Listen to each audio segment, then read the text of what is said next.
ধরা পড়ার আগে রোমান্টিক, ধরা পড়লে কবু। উচিত হচ্ছে আমার গাজী নজরুল ইসলাম ভাই আরো 2টি বিয়ে করা।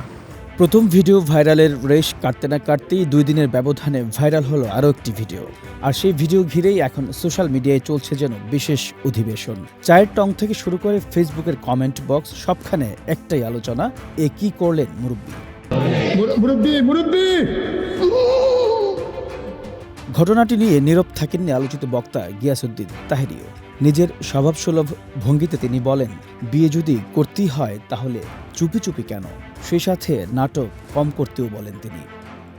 কইটা আমার বউ লাগে, ধরা পড়লে বউ লাগে, বউ লাগে। তো বউ লাগলে তুই হোটেলে যাস কি লেগে? যেই মাত্র কইছে এটা আমার দ্বিতীয় বউ, আর একটা ভিডিও ভাইরাল হইছে, মানুষ গিয়ে ধরছে, কই আপনি হোটেলে কি করেন? এই মেয়ে তুমি কে? এই আপনি কে? তো চুপি চুপি কেন? নাটক কম কইরো।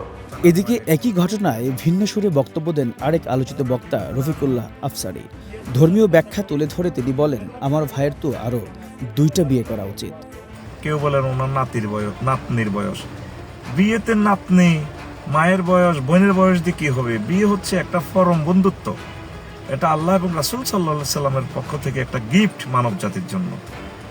এইভাবে বিবাহিত জীবনের এই অন্তরঙ্গ মুহূর্তগুলো ভাইরাল করে প্রতিটা ভালো মানুষও বেফরোয়া হয়ে যাবে। উচিত হচ্ছে আমার গাজী নজরুল ইসলাম ভাই আরো 2টি বিয়ে করা।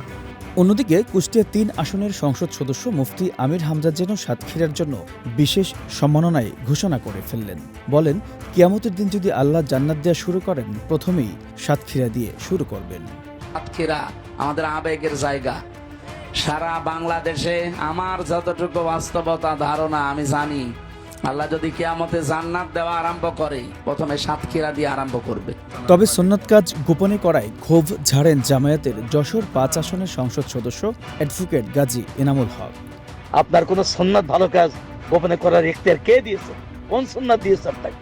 আপনার পদমর্যাদার সঙ্গে সুন্নাতে চলা দিতে চান, আপনি গোপনে বিয়ে করবেন 58 বছর বয়সের ব্যবধানে একটা মেয়েকে? এটা সুন্নাত বলে চালাবেন? তবে পাল্টাপাল্টি বক্তব্য আর বিতর্ক যাই থাকুক, অনেকের প্রত্যাশা নতুন সংসার সুখে শান্তিতে এগিয়ে যাক। এইচ এম নাহিয়ান, বৈশাখী সংবাদ।